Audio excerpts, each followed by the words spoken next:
Will I treat you good? Hey. Do you know how long I've wanted to say Brooklyn's in the house? How long? A long time. All right, I figured, yeah. Probably as long as you've been waiting to play on the Sunset Strip. Oh, it's pretty epic. We walked past it all this morning, and yeah, it's pretty epic. In the words of Larry David, that is. Yes, yeah, pretty. Okay, so I want to find out, coming from Brooklyn, New York, I mean, you guys have like the Bowery scene and like your own historic grungy clubs. And what is the perception out there versus what's going on in LA here with the Strip? What's the kind of the attitude, or what's the image back there on LA? I feel like New York knows that LA parties a bit harder.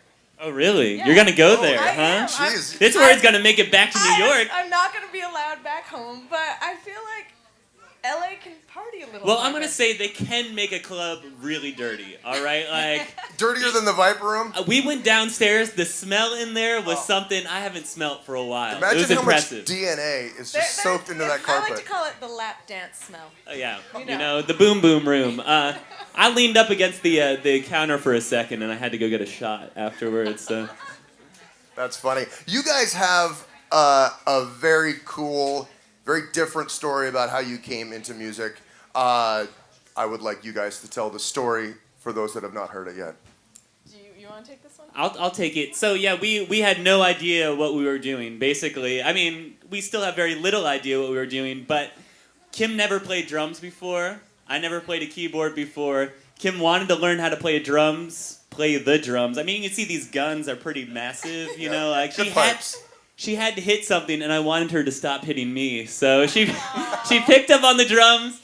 And I had this keyboard that just looked cool, so I decided I'd figure it out. And then one thing led to the next, and we accidentally became a band. Now, what was the moment where you're like, holy shit, we can kind of be a band and maybe entertain people? What was the...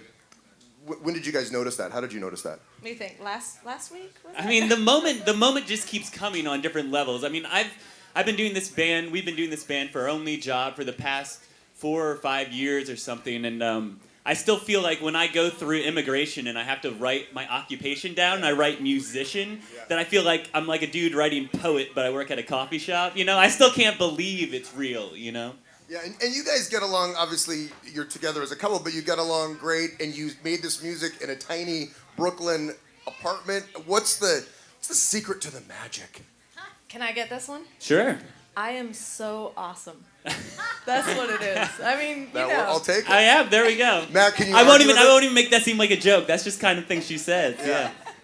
Well, speaking of awesomeness, you have this thing, kind of like how Michael Jordan sticks his tongue out when he goes in for like a dunk. You have this animated look about you when you're behind the drums that is just like infectious, and it just seems like you're having such a good time. Where does that come from? Is that always been you? Just the giant smile on your face? And I guess it started. All right, so when we started out, we were. pipe down out there, folks. Kim's No, talking. Keep drinking, guys. Keep drinking. Let's get this party going. Now, when we started in our bedroom. I played with like towels over the drums. It was really quiet, and then we one day rented our rehearsal spot, and I just got to play them loud, and it was amazing. It was the best thing I've ever done. Besides, you know, yeah. Oh, really? Uh-huh. Yeah. And I think that's where it started. Yeah, the second she really got to hit them really hard, that smile appeared, and it just hasn't disappeared yet. Yeah, it's awesome. And I mean, for those that have not seen Matt and Kim perform, I saw you, I think it might have been Street Scene, or I've seen you play outside before. And I feel like that's where you guys belong, like on that outdoor big stage where people can see from a distance and come and just start to party. I mean, you guys put on a party when you perform. And it's weird because I remember the way we started off was literally playing parties, like lofts, warehouses, art spaces, things like that in Brooklyn. And it was just, you know, no stages, people around us. And that party vibe was, we thought, is this going to translate when things get bigger and bigger? And I remember our first big festival was Lollapalooza, and the press barricade was like, you know, like 30 feet in front of us. And we're just, I don't know if this is going to work, but we just did what we do. And it even the energy in the whole place just responded. Because I almost feel like I need to be, and people watching your show need to be standing right next to you. Because when you watch your video, like your block after block video, people are like on top of you when you're doing your thing. That's what our shows were like, and we broke a lot of gear that way, shared a lot of sweat, but luckily, as far as I know, there is no transmittable diseases through sharing sweat. No, not yet anyway. As far as I know. Yeah. The lovely pink taco waitress here, would you guys like anything? Shots. I guess you can't drink all day if you don't start in the morning, right? All right. I think we blew that already. I don't think it's the morning. Well, Welcome to the strip, guys. I'm gonna slightly sip on this.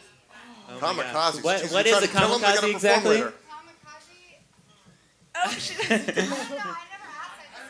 All right. It seems big. If you Cheers. guys don't make it onto the show, this is the famous last scene right here. All right. Well, see, that's the thing. I don't know if we're gonna be able to play now. It's just gonna be. You know what's gonna happen? When I get a couple drinks in me, I start saying stuff that I should not be saying on stage. Well, I know. I think I've been to a couple of those shows. Oh, You had yeah. one at the Wiltern last month. Oh, Kim. I promised Matt I would never say what I said at Let's that repeat night. it. Let's say it right now. We're all friends. No. I've made a promise to this man. It was actually very delicious. it's very delicious. Thank Yes. you. Very. Oh no. I'm good for now. Steak sandwich, Bloody Mary. Maybe one behind this one, another one. That'd be great. Let's talk about the videos. You probably get asked all the time about the lessons learned video. How you were able to strip buck naked, which it looked very cold that day. So Yeah. sorry, Matt. Oh gosh. It looked hey, very cold. if you that saw day. the cut without the blur, yeah, you would know it was February for sure. Yeah. How did you pull it off? Well, Sorry, let me set it up. If you haven't seen the lessons learned video, these guys get off a van or a bus, start walking on the street, and disrobe over the course of a block until they end up in the center of Times Square, and you gaze around naked. yeah. Jimmy's out. And then there is a couple more twists and turns that happen, but yeah, we basically we were able to get a permit to shoot a web promotional video. We couldn't shoot a music video, but a web promotional video, and we didn't tell them exactly what we were going to do. We just said, 2 tourists walk through Times Square dressed inappropriately for the weather. Not a lie. Perfect. Not a lie. And basically, a number of police came up to us over the course of the 5 takes we did. Oh my! I didn't know that. We did 3 takes with our clothes on, 2 takes without our clothes on. And every time, different police came up, and the producer who's walking with the camera was just like, we got a permit. Like, okay, cool. By the So end, the cops- he was just holding it out. He was Yeah. just like. So the cops that are in the video that come and mess with you guys, are they real cops? Yeah. Well, we had, real cops just kept coming up every time, more and more. That was actually the last take we took. When they're grabbing you, okay. And he's Yeah. just behind the camera yelling, "We have a permit! We So have a permit!" you can see them release Kim as, Yeah. yeah.